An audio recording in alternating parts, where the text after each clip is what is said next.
Hello നമസ്കാരം. ഞാനൊന്ന് പൊതിച്ചോറ് മേടിച്ചത് 130 രൂപയുള്ളൂ കേട്ടോ. വാഴയിലൊക്കെ വെച്ച് പൊതിഞ്ഞ നല്ല മണം, ഒരു നെസ്റ്റ് ഫീലാണ് പൊതിച്ചോറ് കഴിക്കുമ്പം. ഇത് കുറേ ഐറ്റം ഉണ്ടായിരുന്നു. മീൻ വറുത്തത്, മുട്ട പൊരിച്ചത്, കോവയ്ക്കാത്തോരൻ, ചമ്മന്തി, അച്ചാർ, ഉണക്കമീൻ, പൊടിമീൻ, പിന്നെ സെപ്പറേറ്റ് പപ്പടം, സാമ്പാർ, മീൻ കറി, എല്ലാം കൂടി 130 രൂപ ഉണ്ടായിരുന്നുള്ളൂ കേട്ടോ. അങ്ങനെ ഞാൻ ആസ്വദിച്ചിരുന്ന് അങ്ങനെ കഴിച്ചു. ഇവളെപ്പോഴും തിന്നുന്ന വീഡിയോ എന്തിനകത്തിരുന്നതെന്ന് ചോദിച്ചാൽ അപ്പം എനിക്ക് വീഡിയോ എടുക്കാൻ തോന്നുന്ന രസമല്ലേ.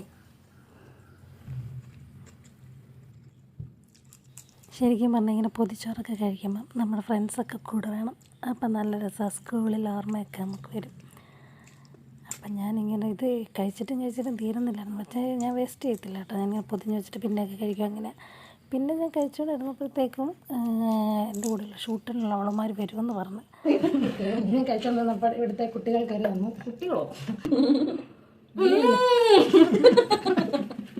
അവിടെ ബ്ലോഗേഴ്സ് ഉണ്ട്, നാട്ടിലെടുത്തില്ല, കാണുമ്പോൾ തന്നെ പറയും സൂപ്പർ.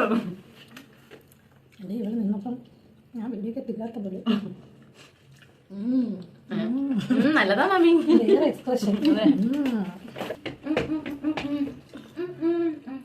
ഇത് തിന്നിട്ട് എല്ലാം കിടക്കില്ല.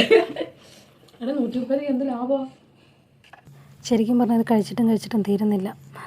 ആ അടിപൊളി. ഞാനത് മൊത്തം കഴിക്കാൻ നോക്കട്ടെ കേട്ടോ, എന്തായാലും വേസ്റ്റ് ചെയ്യത്തില്ല.